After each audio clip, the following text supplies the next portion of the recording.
ইসলামের মৌলিক জ্ঞান প্রতি শনিবার রাত 8:30টায় বা পুনঃ সম্প্রচার সকাল 7টায় বাংলাদেশে পিস টিভি বাংলায়।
পিস টিভি বাংলা, মানবতার সমাধান।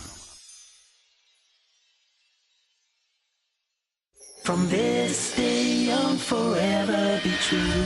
Cherish this life that's destined for you. Live your life with kindness and care. Remember, Allah will always be there, be there. Nikahun mubarakun, mubarakun.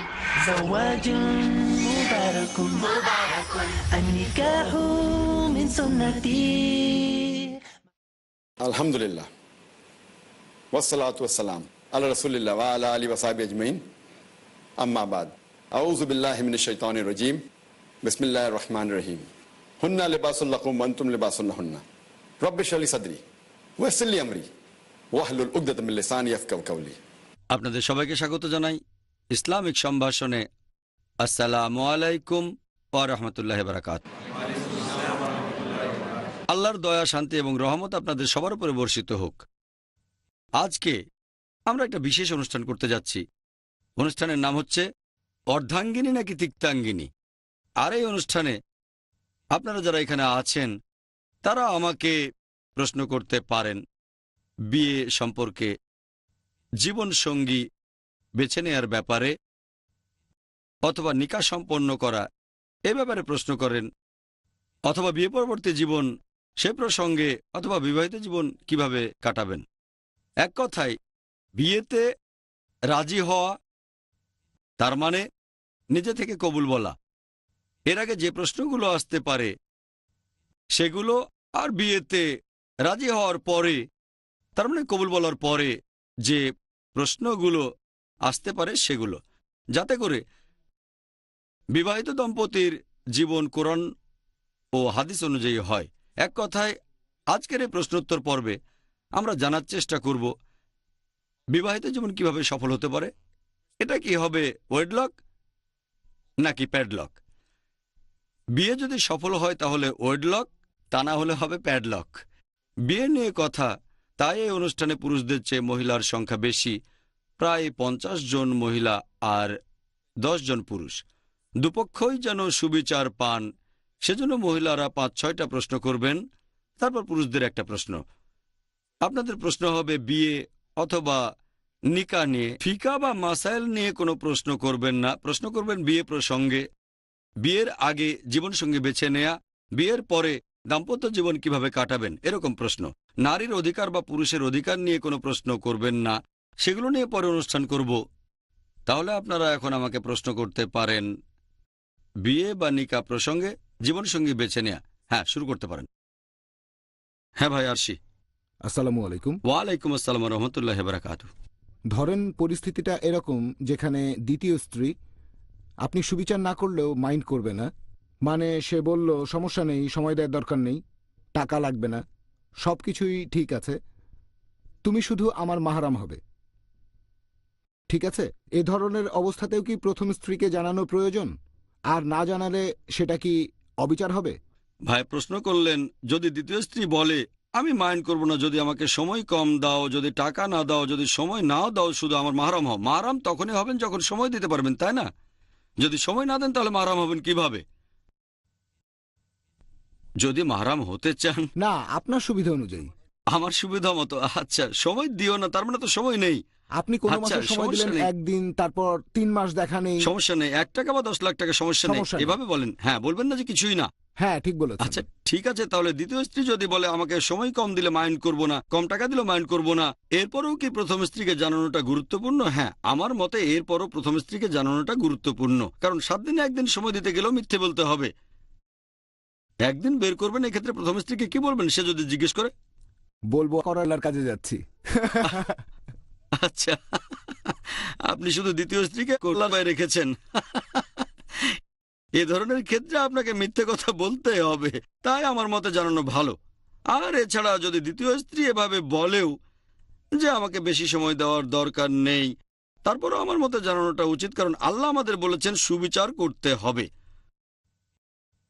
পবিত্র কোরআন বলছে সূরা নিসা 4 নম্বর অধ্যায় 3 নম্বর আয়াতে যে পছন্দের নারীকে বিয়ে করো 2, 3 বা 4 জন, তবে সুবিচার করতে না পারলে মাত্র একজনকে। হ্যাঁ, আরো কোরআনে আছে সূরা নিসা 4 নম্বর অধ্যায় 129 নম্বর আয়াতে স্ত্রীদের প্রতি তোমরা সমান ব্যবহার করতে পারবে না, একজনের দিকে সম্পূর্ণ ঝুঁকে পড়ো না। তার মানে আর্থিক দিক থেকে সুবিচার করতে পারেন।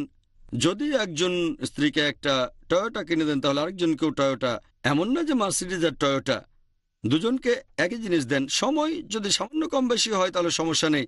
আমরা বাংলাতে যেমন বলে থাকি যে 19-20 তফাৎ, ঠিক আছে, সামান্য কম বেশি হলে সমস্যা নেই। ভালোবাসার কথা যদি বলেন, যদি একজন স্ত্রীর চেয়ে অন্যজনকে বেশি ভালোবাসেন, নবীজিও মাশাআল্লাহ এমন ছিলেন। তিনি হযরত খাদিজা রাদিয়াল্লাহু আনহাকে সবচেয়ে বেশি ভালোবাসতেন, তারপর হযরত আয়েশা, খাদিজা রাদিয়াল্লাহু আনহা মারা যাওয়ার পরে।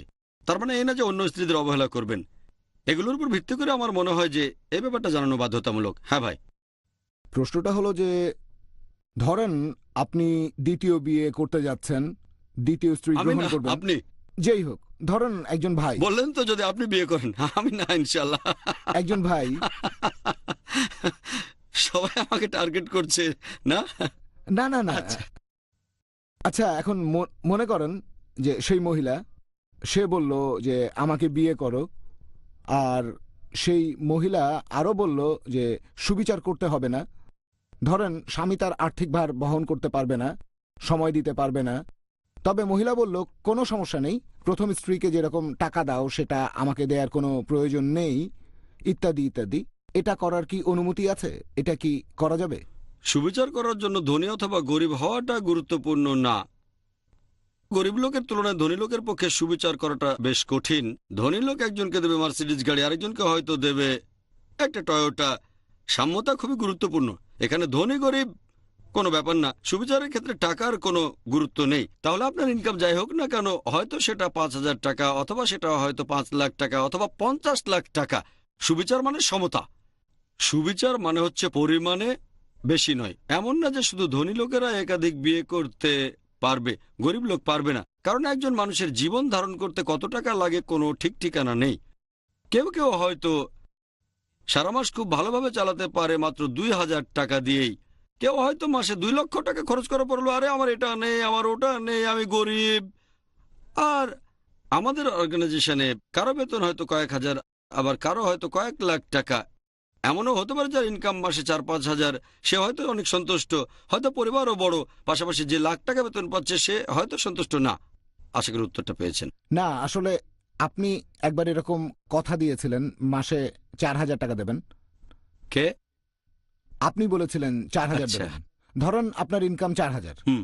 আর ধরেন এক বোন আপনাকে বিয়ে করতে রাজি, আপনার ইনকাম মাত্র 4,000। সে আপনাকে বিয়ে করতে চায় কারণ সে একজন মাহরাম চায়, সে আপনার সাথে থাকতে চায়, কিন্তু টাকা কোনো ব্যাপার না। আপনি তাকে কোনো টাকা দেবেন না, তাকে কি বিয়ে করতে পারবেন? আর বিয়ের সময় এরকম কিছু করার কি অনুমতি আছে? ভাই, এখানে একটা কথা বললেন যে ম্যারেজ প্রিপারেটরি কোর্সের একটা অনুষ্ঠানে আমি বলেছিলাম যে বিয়ের আগে হবু স্ত্রীকে কি বলেছিলাম, আপনাকে কমপক্ষে 4,000 টাকা দিতে পারবো। যা বলেছিলাম তার চেয়ে অনেক বেশি দিচ্ছি আলহামদুলিল্লাহ। এখন চাইলে কমিয়ে দিতে পারি যদি কমাতে চাই। আমি তাকে 4,000 অনেক বেশি দিচ্ছি আলহামদুলিল্লাহ, এখন চাইলে কম দিতে পারি। তবে এখন পরিস্থিতির কথা যদি বিবেচনা করি, আপনি যা বললেন সেটাই আপনার ইনকাম, তখন আপনার জানানোটা গুরুত্বপূর্ণ। এখন সেটাকে অর্ধেক করে দিতে পারি, সে রাজি হয় কিনা সেটা পরের কথা। কিন্তু যদি কাউকে কোনো কথা দেই, এটা কি নিকানামার শর্ত? না, তাকে কথা দিয়েছিলাম এখন আল্লাহ তাআলার আদেশ পালন করাটা কথা রাখার চেয়ে অনেক বড় দায়িত্ব। যদি নিকানামার শর্তটা লেখা থাকে তাহলে ব্যাপারটা আলাদা, আমাকে সেটা দিতে হবে। মুখে বললাম মাসে 4,000 টাকা করে দেব, কিছুদিন পরে ধরেন তার মা অসুখে পড়ল, প্রতি মাসে আরো 2,000 টাকা করে লাগবে, তখন কি করব? এটা বলবো যে তোমার মা মারা যাক? আমার স্ত্রীর মা অসুস্থ, বলেছিলাম প্রতি মাসে 4,000 টাকা করে দেব, মা অসুস্থ, একজন ভালো মুসলিমা এটা বুঝবে। যদি সে বলেও যে 4,000 দিলেই চলে, আর ধরেন আমি জানি যে 1,000 টাকাতেও মাস চলা সম্ভব, অথবা $1,000 চলা সম্ভব, যদি কথা দিয়ে $4,000 দেব, এখানে আমাদের বুঝতে হবে আমি কথা দিয়েছিলাম, তবে এটা নিকানামায় থাকলে ব্যাপারটা আলাদা। তাহলে আর্থিক অবস্থা যেমনই হোক না কেন, হোক সে ধনী বা গরিব, সে যাই হোক, দ্বিতীয় স্ত্রীর সময় দাবি করুক বা না করুক, যদি এটা সামগ্রিকভাবে দেখেন তাহলে ব্যাপারটা হয়তো আলাদা। সামগ্রিকভাবে সমতা বজায় রাখতে হবে, ইসলাম ধর্ম এটাই বলে, এটা তার প্রাপ্য। স্ত্রী দিয়ে দিতে চাচ্ছে সেটা আলাদা, স্ত্রী দাবি ছেড়ে দিচ্ছে সেটা আলাদা, তবে এটা আপনার দায়িত্ব, আপনার স্ত্রীর অধিকার, আপনাকে সেটা পূরণ করতে হবে। সামান্য 19-20 হলে সমস্যা নেই, তবে সাম্যতা বজায় রাখতে হবে। আশা করি উত্তরটা পেয়েছেন। তা না হলে আপনাকে ভালো স্বামী বলা যাবে না। আপনার স্ত্রী বেহেশতে যেতে পারে, আপনার যাওয়াটা কঠিন হয়ে যাবে। আমাদের নবীজি সাল্লাল্লাহু আলাইহি ওয়াসাল্লাম বলেছেন, সেরা বিশ্বাসী সে যে তার পরিবার বিশেষ করে স্ত্রীর সাথে ভালো ব্যবহার করে। একজনের সাথে ভালো থাকলেন আরেকজনের সাথে না, সেই স্ত্রী হয়তো বেহেশতে যেতে পারবে, আপনার কি হবে? আপনি যেতে চান না? যদি ভালো হতে চান, ভালো স্বামী হতে হবে। একজন স্ত্রী থাকলে একজনের সাথে, দুজন থাকলে দুজনের সাথেই। আগামীকাল আপনার স্ত্রী বলল, ঠিক আছে আর সে নামাজ পড়ো না, কি করবেন? নামাজ পড়ো বাদ দেবেন? যদি সে বলে নামাজ আদায় করো না, সমস্যা নেই, নামাজ পড়া ফরজ, এটা তো আল্লাহর আদেশ, অবশ্যই পড়তে হবে। হয়তো সুবিচারটা নামাজ পড়ার মতো গুরুত্বপূর্ণ না, তবে এটা গুরুত্বপূর্ণ। সুবিচারটা নামাজের মতো না। স্ত্রী আপনাকে অনুমতি দিয়েছে কিনা সেটা আলাদা, সে হয়তো সন্তুষ্ট, আপনাকে অভিশাপ দেবে না, আপনার জন্য দোয়া করবে, তবে আপনি কোরআন সুন্নাহর আদেশগুলো মেনে চলবেন। কোরআন সুন্নাহ খুবই গুরুত্বপূর্ণ। এখন কি দ্বিতীয় বিয়ের প্ল্যানটা বদলেছে? আচ্ছা ঠিক আছে। নিকাহুন মুবারাকুন জাওয়াজুন মুবারাকুন।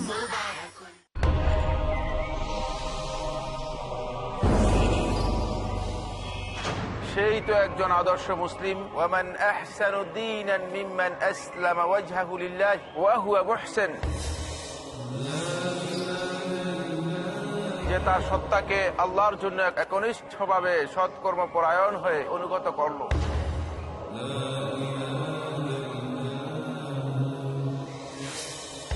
তাই আমাকে আপনাকে হতে হবে আল্লাহর জন্য অনুগত, হতে হবে একজন প্র্যাকটিসিং মুসলিম।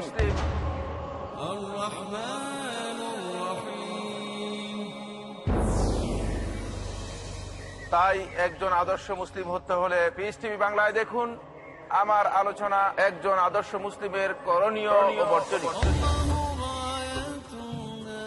কি কি রয়েছে সেই বৈশিষ্ট্য মালা যার কারণে বান্দা হতে পারে মহান আল্লাহর প্রিয়? জানুন এই অনুষ্ঠান যোগে আদর্শ মুসলিম, করণীয় ও বর্জনীয়। আজ রাত 9:30 বা পুনঃ সম্প্রচার সকাল 8টায় বাংলাদেশে পিস টিভি বাংলায়।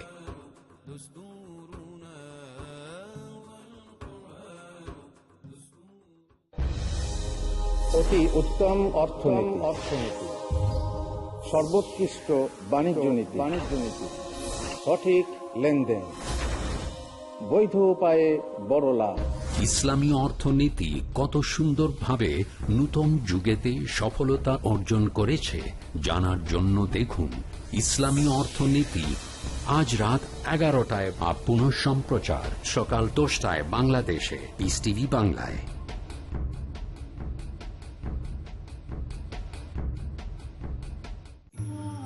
إنه من يشرك بالله فقد حرم الله عليه الجنة ومأواه النار।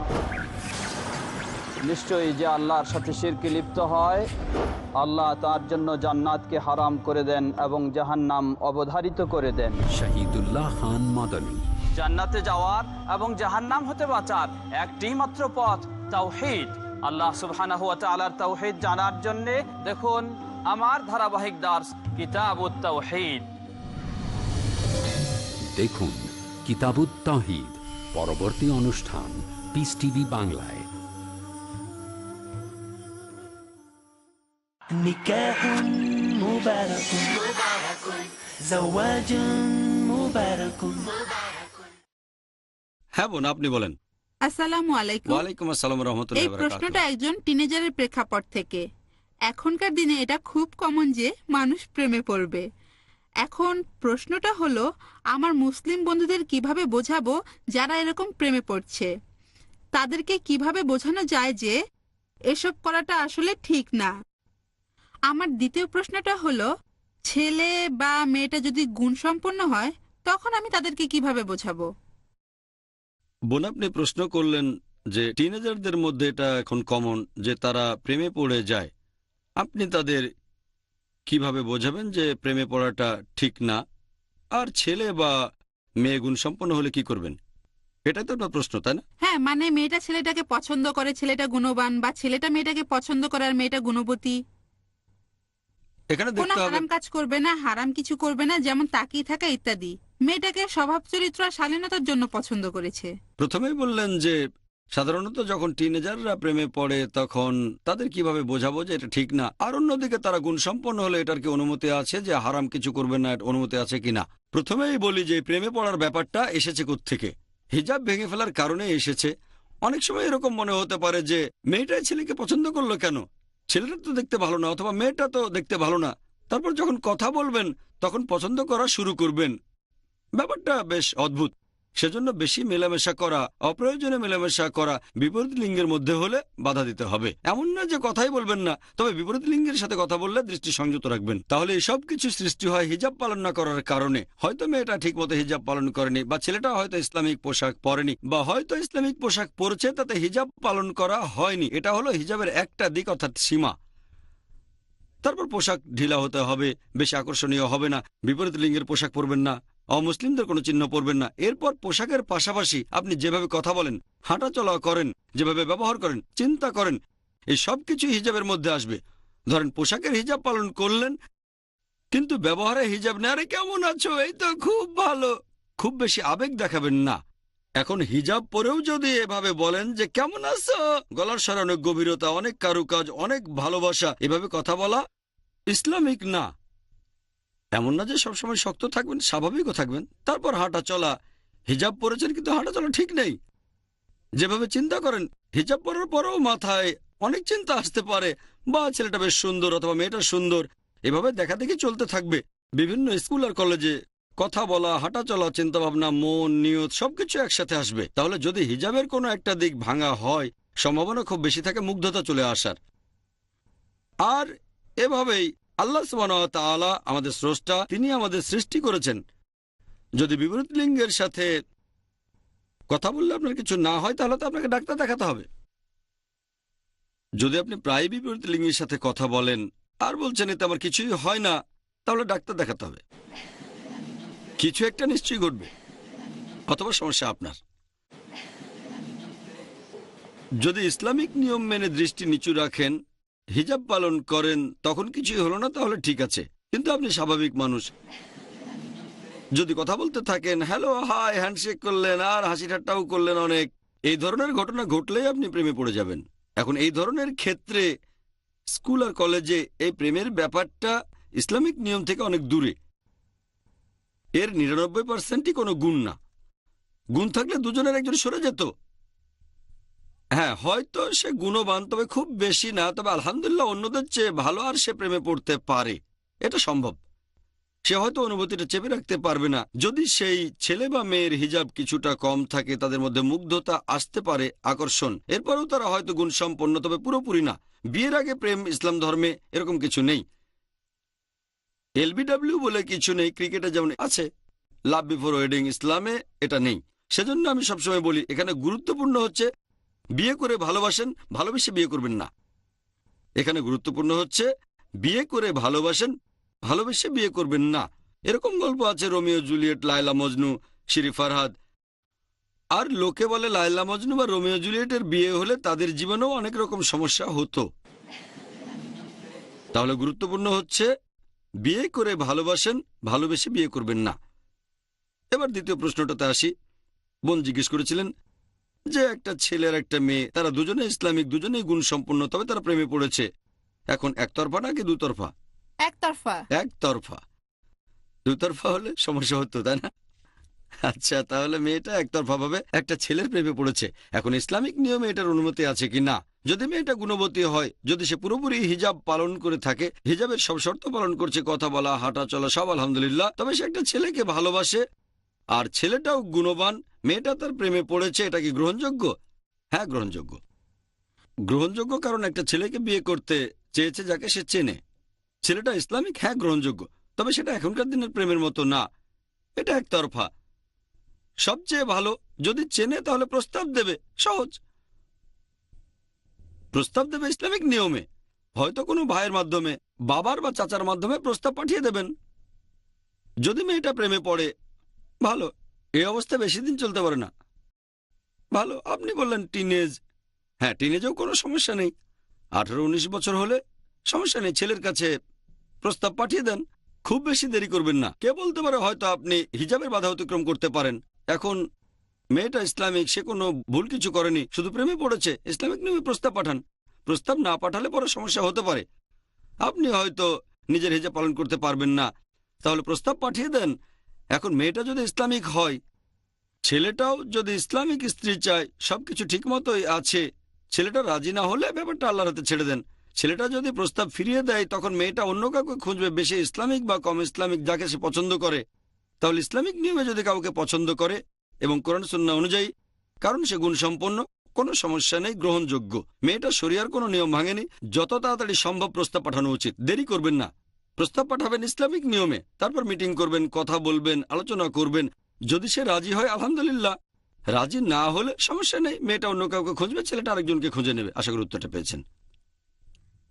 আসসালামু আলাইকুম। ওয়ালাইকুম আসসালাম। আমি অনুষ্ঠানের কোঅর্ডিনেটর, আর আমিও আপনাকে প্রশ্ন করতে চাই। হ্যাঁ অবশ্যই বোন।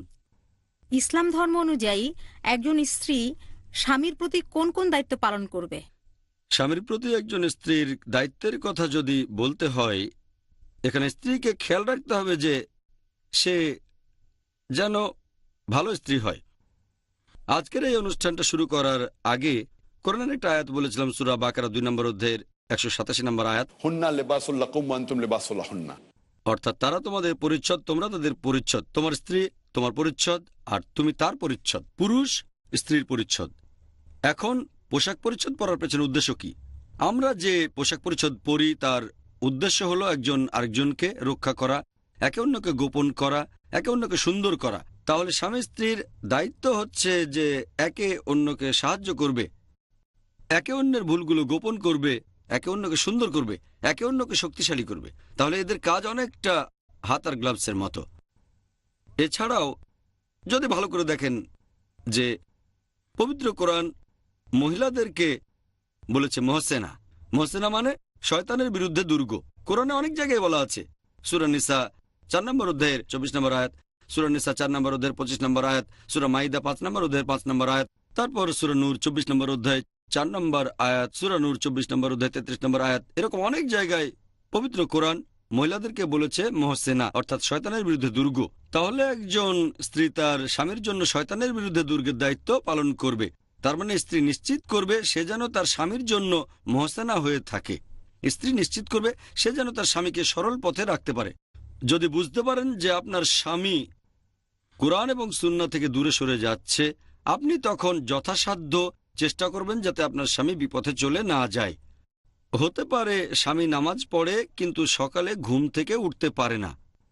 আপনি তখন মহসেনা হিসেবে সকালে উঠবেন, ঘড়িতে অ্যালার্ম দেবেন, তাকে ঘুম থেকে জাগাবেন, ভালোবাসা স্নেহ দিয়ে উঠে পড়ো, তাহলে আপনি হবেন মহসেনা।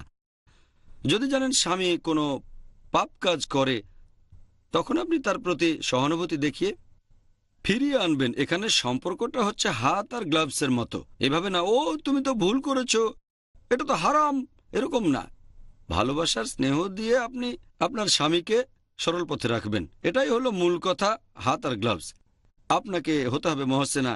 এছাড়াও আপনাকে যেসব দায়িত্ব পালন করতে হবে। যেমন আপনার স্বামীর যত্ন নেয়া, তারপর আপনি তাকে মেনে চলবেন। আর দেখবেন আপনার স্বামী যেন সরল পথে থাকে। আপনি আপনার স্বামীর প্রায় সব কথাগুলোই মেনে চলবেন, তবে সেগুলো না যেগুলো কোরআন এবং সুন্নাহর বিরুদ্ধে চলে যায়। শুধুমাত্র স্বামীকে সেই ক্ষেত্রে অমান্য করবেন। ধরেন সে বলল তুমি হিজাব পরবে না, তখন অমান্য করতে পারেন।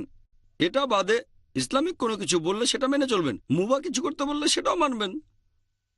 তাহলে স্ত্রীর দায়িত্ব হলো স্বামীকে সুখী রাখা, আর স্বামীর দায়িত্ব স্ত্রীকে সুখী রাখা। এটা ওয়ান ওয়ে ট্রাফিক না, টু ওয়ে ট্রাফিক।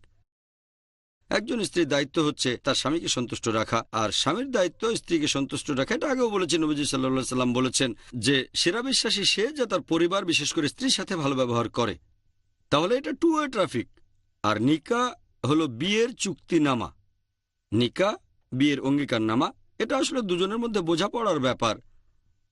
তারা কত ভালোভাবে থাকতে পারে, কত ভালো একে অন্যকে বুঝতে পারে, সেটা নির্ভর করবে কোরআন এবং সুন্নাহ মেনে চলার উপরে।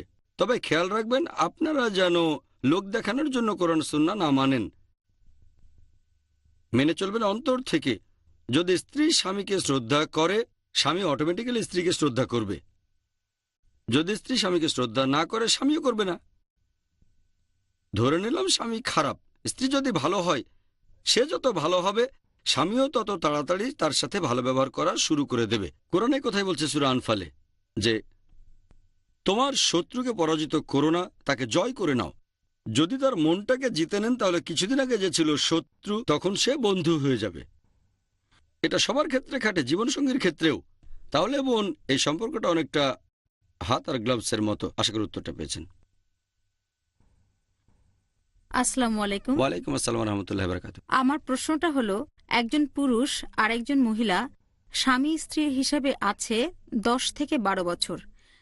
এই 10-12 বছর তারা একসাথে থেকেছে শুধুমাত্র থাকার খাতিরে। তাদের মধ্যে আসলে কোনো সম্পর্ক নেই। তারা শুধু একসাথে থাকে মানুষকে দেখানোর জন্য যে তারা স্বামী স্ত্রী। এই বিয়েটা কি বৈধ? বোন প্রশ্ন করলেন যে একজন পুরুষ আর একজন মহিলা বিয়ে করে 12 বছরেরও বেশি সময় একসাথে আছে, তবে তাদের মধ্যে কোনো সম্পর্ক নেই। তারা শুধু মানুষজনকে দেখাচ্ছে এটা তাদের বিয়েটা বৈধ কি না। হ্যাঁ, বিয়েটা বৈধ। অবৈধ হতে যাবে কেন?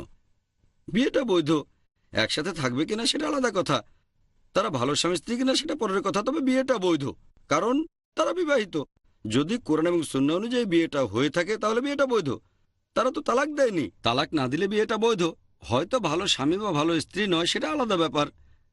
কারণ বিয়ে করলেও সেখানে সম্পর্ক থাকাটা বাধ্যতামূলক না। বিবাহিত জীবনে সম্পর্ক বজায় রাখাটা বাধ্যতামূলক না। তারা হয়তো ভালো স্বামী স্ত্রী নয়, তবে বিয়েটা বৈধ আর এখনো স্বামী স্ত্রী। আশা করি উত্তরটা পেয়েছেন। অনুষ্ঠান এখানেই শেষ করছি, আর আল্লাহর কাছে দোয়া করছি তিনি যেন পথনির্দেশ দেন যাতে করে কোরআন এবং সুন্নাহর কাছাকাছি আমরা থাকতে পারি। ওয়া আখিরু দাওয়ানা আলহামদুলিল্লাহি রাব্বিল আলামিন। Stay young, forever be true. Cherish this life that's destined for you. Live your life with kindness and care. Remember, Allah will always be there, be there.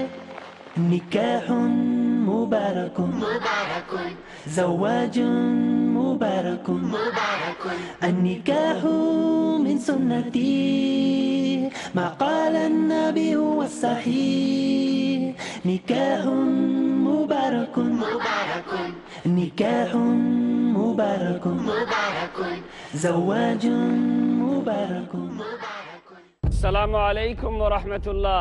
আমি মোহাম্মদ হাশিম মাদানী, আর আপনারা দেখছেন পিস টিভি বাংলা।